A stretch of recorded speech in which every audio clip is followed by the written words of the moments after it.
Hello everybody and welcome back to the Colored Gemstone Academy. My name is Paul Deasy, your instructor, and this is my YouTube channel called Paul Deasy Gemstones. Now, if you haven't done so already, please hit subscribe, and if you want to be notified when the next video is coming, you click on the bell so it'll let you know. Now, I know you hear the word subscribe, you worry about that. It doesn't cost you anything. A subscription costs nothing. It's free, but it certainly helps me continue to do these videos for you. Well, today's lesson is going to be on Aquamarine. This is a big shout out to Sis, who's one of our fans of this show, and she said that this is her birthstone. So let's talk a little bit about Aquamarine. Now, the name Aquamarine comes from a Latin words, aqua and marine, which means seawater. And just like sort of the color of the shirt that I'm wearing today in honor of this show, it is the color of seawater. Now, the color matters, so we'll talk about that in a little bit. But let me give you some of the other, vital statistics I always talk about with gemstones. Number one, hardness. Now, remember, hardness is the ability to withstand scratching a gemstone. And actually, literally, it means the ability for one gem to scratch another gem. So the hardness is a 7.5 to 8 on the Mohs scale of hardness, which puts it a little bit harder than quartz, just so you have something to compare it to. The toughness, now remember, toughness is the ability to withstand chipping and cracking. That is rated as good, so very similar to what you might find in quartz like amethyst or citrine.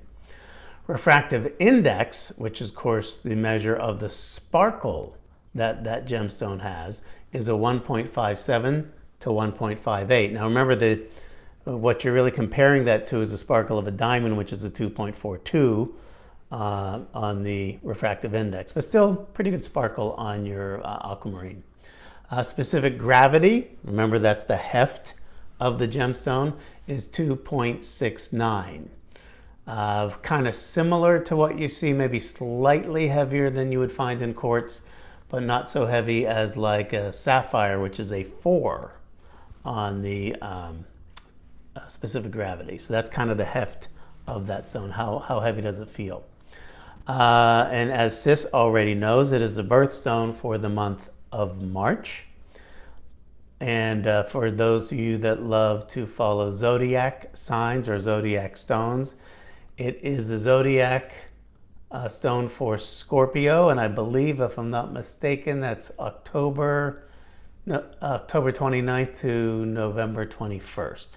So if you were born in that time, that would be your stone of the zodiac. If you need another reason to buy an aquamarine, because it really is, it's just a beautiful gemstone. Now, what is the chemical composition? And this is really the big question. Because if I'm saying, well, really it's kind of similar in hardness and toughness and specific gravity to a quartz, why isn't it just a quartz? Well, because every gem has certain physical, chemical, and optical properties that make it unique. And in this case, the chemical composition is a beryllium aluminum silicate. Beryllium is spelled B-E-R-Y-L-L-I-U-M, and that's why this is called the Beryl family of stones, B-E-R-Y-L. So you probably are already familiar with some of them, even if you don't know aquamarine necessarily. But if you've ever seen something like an emerald, which is the green variety of beryl, that's in the Beryl family of stones. And by the way, there's actually emerald in the Beryl family, and there's also green beryl in the family of beryl gemstones. So what's the difference? Well, if you have a beryl that is colored by chromium, that is called an emerald. If you have a green colored stone, and you'll see it's very much lighter in color, and it doesn't have chromium, then that is just called green beryl. That's all you need to know about that. There's also a gemstone called Morganite, and Morganite is a pink variety of beryl. Pretty expensive, also pretty, not as prominent perhaps as aquamarine. Then there is a yellow variety, sometimes called the golden variety of beryl, and that is called Heliodor. Heliodor, which is a word equivalent to sun. So that's the yellow component that makes that beryl a yellow color. Goshenite is a colorless beryl. Now the reason I bring all of these other colors up, and I promise you I'll get back to the main event, which is the blue variety we call aquamarine. But one of the things that really grates on my nerves as somebody who's in the gem business is that I remember I would know people that would go on, when I was a host, that would go on with their gemstones and say, oh, this is that very rare white aquamarine. To me, that's like nails on a chalkboard. There's no such thing as white aquamarine. There is a colorless beryl.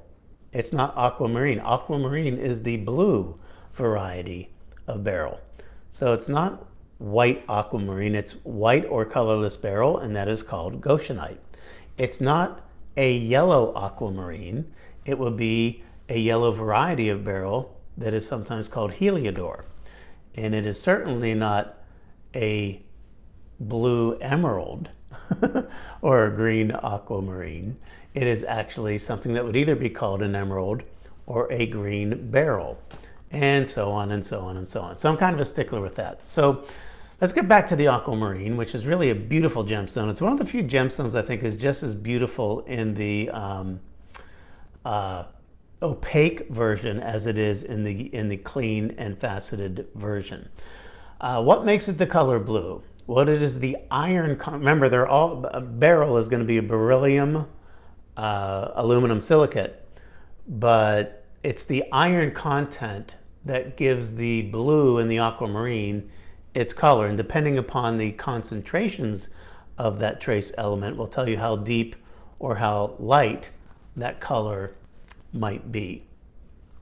But that is really the thing that's the most important when we talk about gemstones. And as I said, every gemstone lesson I've ever done, I talk about the most important thing. You know, there's color, cut, clarity, carat weight. Color is the single most important defining characteristic in a colored gemstone, and it's just as true in aquamarine as it is in any other gemstone. But now we're going to get into some of the folklore and legends and where it comes from next. Okay, so now we know what beryl is, and we know what aquamarine is and how it's different from the other members of the Beryl family. But where does it come from? Well, just like a lot of gems, it can be found in many, many, many different places. But let me kind of show you this map of some of the most prominent mining areas where aquamarine is found. And the first one that I'm going to talk about is Brazil in South America. Now, Brazil is very rich in a lot of gemstones, and some of the very best aquamarine, and certainly the most aquamarine, comes from the country of Brazil. Then moving over to the continent, well, actually, let's go back to North America, because there is some found in the United States. It's not what I would call really a big commercial producer of aquamarine, but in 24 states, there has been some aquamarine discovered there. Also, if you take a look in Canada, just north of our border, you will see some areas where they have found some aquamarine. But then moving over to Africa, and Africa is very rich in a lot of gemstones, and you're going to see that they have found in Nigeria, in Zambia, Kenya, Tanzania, Mozambique, that island of Madagascar, which is so rich in so many gems, they have found some specimens there. Now moving over into the Asian, or part of Europe, but Asian continent, Russia has found some aquamarine. China, Myanmar, which used to be called Burma, and India, and Pakistan. Now, Pakistan has some truly exceptional of the aquamarine, but if I had to tell you the most important source, it would be Brazil. And there is also a mine in Brazil called the Santa Maria mine, which really has some really beautiful color. Now, what color are you looking for? I think really depth of color is really important in this. Kind of sort of the darker you go, as long as it's not cloudy and it's still clear, is going to be your best bet when you're kind of sorting for color for the aquamarine. But now we get to really kind of the fun part. And it's about the folklore and legends. I've always enjoyed that part of this. I'm not so much part of the healing parts of the crystals, although I think there may be some merit to that. But I remember talking about this. I talked about this in probably our lesson on the labradorite, where I say we laugh when we talk about, you know, people thought that stones would prevent them from dying and all these other crazy things. But then I thought, now imagine in the 1800s or 1700s and you didn't have the GIA to tell you things, and you saw a gem that had these shifting colors like labradorite.